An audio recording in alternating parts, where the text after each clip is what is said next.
Good evening, AGCS community, students, families. We're so excited to have you here for another evening of the Sunday Book Club. Today I have Mrs. Ahern with me, so Hello. excited. We're kicking off our National Reading Awareness Month, and as we're doing that, we invited Mrs. Ahern to join.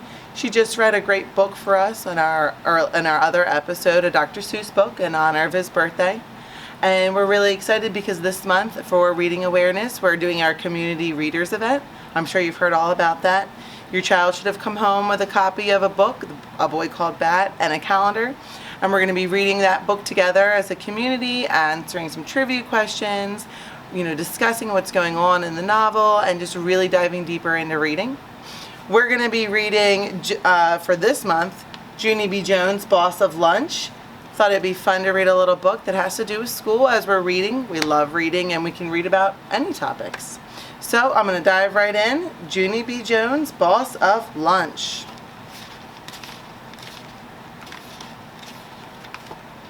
Chapter 1, Not Normal.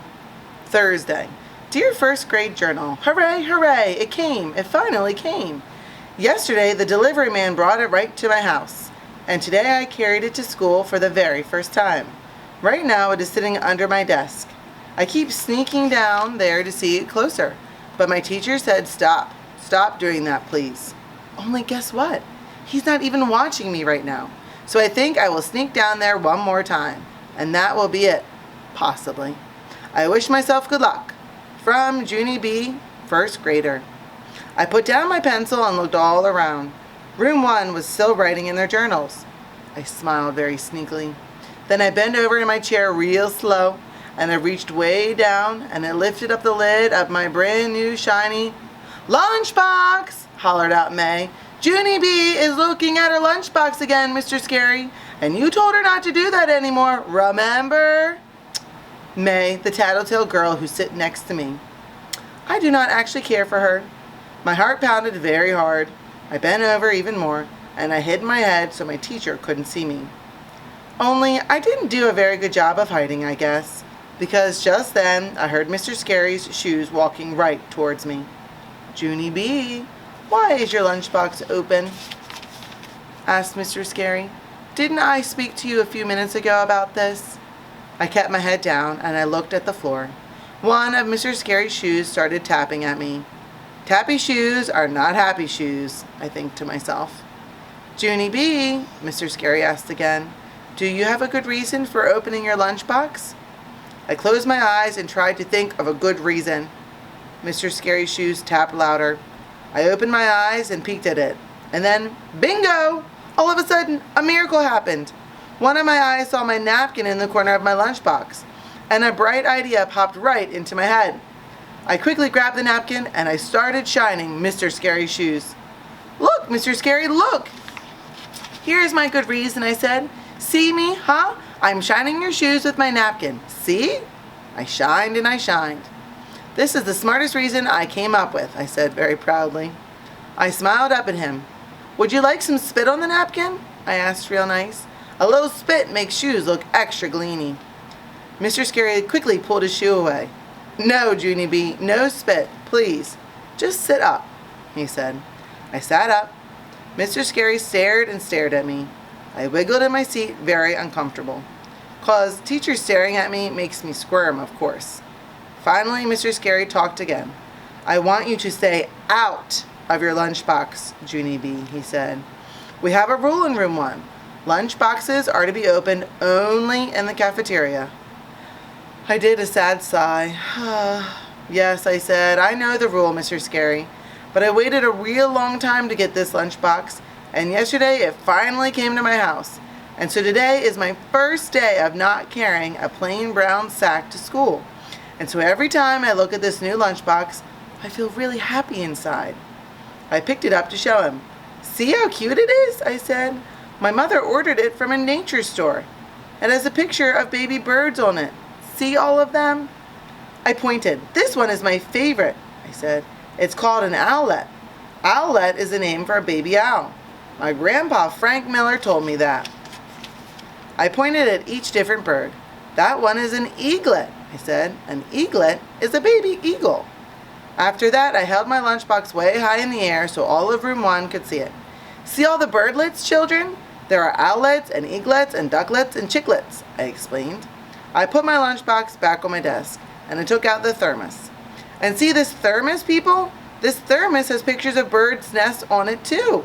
Isn't it cute? May made a face. Ugh, she said. Who wants to drink out of a stinky, poopy bird's nest? I made a face at her. I do that too, May, I said. I love drinking out of stinky, poopy bird's nests. May reached into her desk and pulled out her lunch ticket. Well, I buy my lunch, Junie B, she said. Bought lunches are much better than brought lunches. Bought lunches don't sit around all morning and get soggy. I crossed my arms at that girl. That is the silliest thing I ever heard of, May, I said right back. Brought lunches are way better than bought lunches, 'cause brought lunches are made special by their very own mothers. Mr. Scary did a frowny face. Okay, girls, that's enough, he said. But May kept on arguing with me. For your information, Junie B, mothers are not professional lunch makers, she said. Mothers are just plain old normal people. I stamped my foot at her, 'cause that was my final straw. Do not call my mother normal, May, I hollered. No one in the whole entire world is normal, so there. May started to laugh. Then some of the other children laughed too. I don't know why. Finally, Mr. Scary snapped his fingers at them. I put my lunchbox back on the floor. It was not my best morning.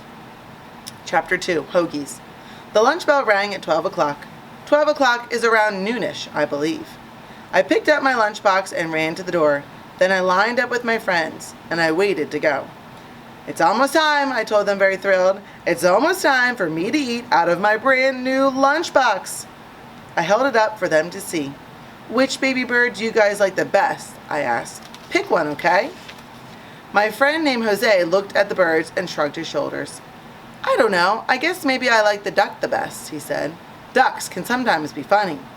One time when we were having a picnic at the lake, a duck chased my sister and stole her ho-ho. My friends Lenny and Herb laughed real hard. They looked at my lunchbox too.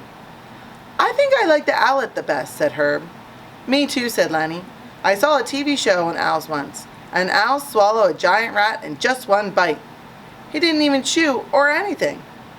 After that, I stared at Lenny a real long time.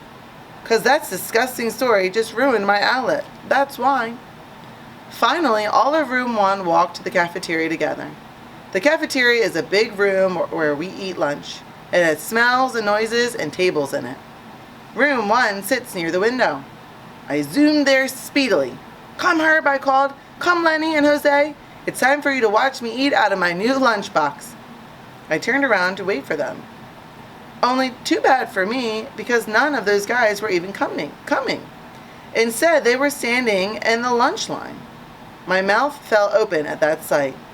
Herb! Hey, Herb, I called. What do you think you're doing? Why aren't you coming to eat with me? Herb shouted back, I'm buying my lunch today, Junie B. Jose shouted too, me too. Everyone is buying lunch today, Junie B. Hoogies! We're having hoogies, hollered Lenny. Save us a seat. My shoulders slumped real disappointed, 'cause I wasn't actually expecting this development. I sat around at the table and looked. There was only one other person sitting there. His name was Sheldon. I do not know him that good. Sheldon waved his fingers at me. We're the only ones here, he said. We're the only ones who didn't buy Hoogies today. I did a sigh. Yes, Sheldon, I know that, I said. Sheldon sat across from me. Hoogies are very popular, but I'm not allowed to eat them, he said. I'm allergic to fake meat and cheese. I looked at Sheldon closer. His nose was running very much. Please wipe your nose, I said to Sheldon. Only Sheldon didn't pay attention to me. I'm only allowed to eat food that comes from nature, he said. His nose ran even more. Also, I'm allergic to dairy, he said. I handed him my napkin. Blow, and I mean it, I said. Sheldon did not blow. I slid to the end of the table. Pretty soon, my friends started coming out of the kitchen. The other children started coming too. They sat down and took big bites of their Hoogies. Said Herb, this hoagie is delicious. Si, said Jose. Muy delicioso.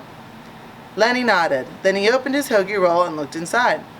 I think even you would like this hoagie, Junie B, he said. Look, it has ham and salami and cheese and lettuce and tomato. Just then, May butted her big head in. It's good for you too, Junie B, she said. All school lunches have to be delicious and nutritious. It's the law. So, I said. So lunches brought from home can be any old thing, she said back. I did a huffy breath at her. Then I turned my back and I hid my sandwich with secret. I peeked inside the bread. I stared and stared for a real long time. 'Cause I didn't actually recognize the meat, that's why. Finally, I ate it. It was tasty, whatever it was. All right, we're gonna stop there. Mrs. Ahern, are you a buyer or are you a packer? I'm a packer. I'm a packer as well. I love packed lunch too. But we have great lunches here, so we could buy sometimes. Sometimes I do buy. There's some good stuff on the menu. Thanks so much. I just wanted to also mention thank you so much for coming out to the Parksburg and Coatesville libraries this past Saturday. Mrs. Johnson and I had such a great time there with all of our family members, meeting some new families, and reading our books out loud. It was great to be on location. We do have 3 more on locations coming up, so check the calendar, and we hope to see you all there. Have a great night, and we'll see you tomorrow. Bye. Bye.